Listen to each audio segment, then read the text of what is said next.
Hello বন্ধুরা, পাঠ 23 অর্থাৎ খলিফা হযরত উমর রাদিয়াল্লাহু তাআলা আনহুর পঞ্চম পর্বে তোমাদের সবাইকে স্বাগতম।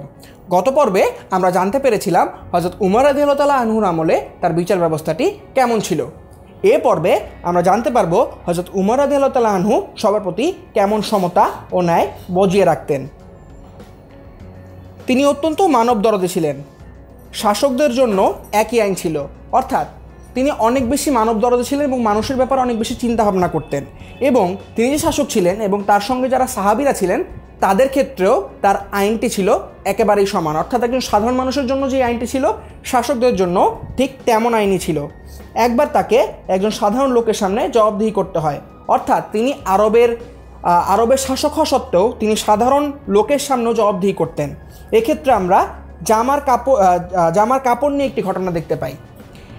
একজন সাধারণ লোক হযরত উমর রাদিয়াল্লাহু তাআলা আনহুকে প্রশ্ন করে বসেন যে কাপড়টি দেওয়া হয়েছে কোষাগার থেকে সেটি দিয়ে কারোই পুরোপুরি জামা হয়নি, সেক্ষেত্রে হযরত উমর রাদিয়াল্লাহু তাআলা আনহুর গায়ে কীভাবে নতুন জামা দেখতে পাচ্ছেন তারা। অর্থাৎ এক্ষেত্রে তারা প্রশ্ন করেন, তারা হযরত উমর রাদিয়াল্লাহু তাআলা আনহুর সততার ব্যাপারে প্রশ্ন করেন যে তিনি কোনো অতিরিক্ত কাপড় কোষাগার থেকে গ্রহণ করেছেন কিনা। তখনই তার ছেলে আব্দুল্লাহ দাঁড়িয়ে বলতে থাকেন যে আসলে আমি আমার অংশের কাপড় আমার বাবাকে দিয়েছি, যার মাধ্যমে সে তার জামা তৈরি করেছে। এর মাধ্যমে হযরত উমর রাদিয়াল্লাহু তাআলা আনহু একটি অনন্য দৃষ্টান্ত তৈরি করেছেন, অর্থাৎ আরবের শাসক হওয়া সত্ত্বেও তিনি সাধারণ মানুষের সামনে জবাবদিহি করতে বাধ্য থাকতেন। এমনকি তিনি কোষাগার থেকে কেবলমাত্র 2 দিরহাম পারিশ্রমিক গ্রহণ করতেন। তাছাড়াও তিনি বলতেন যদি তিনি পারতেন তাহলে তিনি জনগণের টাকা একেবারেই নিতেন না। এক্ষেত্রে হযরত উমর রাদিয়াল্লাহু তাআলা আনহুর সমতা ও ন্যায়ের ব্যাপারে আমরা আরও একটি ঘটনা দেখতে পাই রোমের সম্রাটের দূতের ব্যাপারে। রোমের সম্রাট একটি দূত পাঠায় আরব দেশে খলিফা হযরত উমর রাদিয়াল্লাহু তাআলা আনহুর কাছে। দূত আরবে এসে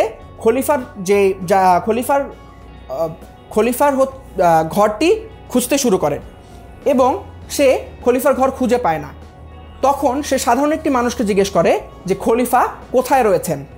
তখন সেই মানুষটি উত্তর দেয় কিছুক্ষণ আগে খলিফাকে তিনি একটি খেজুর গাছের নিচে ঘুমোতে দেখেছিলেন। এবং তারপরে সেই দূতটি গিয়ে হযরত উমর রাদিয়াল্লাহু তাআলা আনহুকে ঠিকই সেই খেজুর গাছের নিচেই শুয়ে থাকতে দেখেন এবং দেখে তিনি খুবই বিস্মিত হন এবং সবাইকে তিনি জানান যে আসলে হযরত উমর রাদিয়াল্লাহু তাআলা আনহু কত সাধারণ এবং অনাড়ম্বর জীবনযাপন করতেন।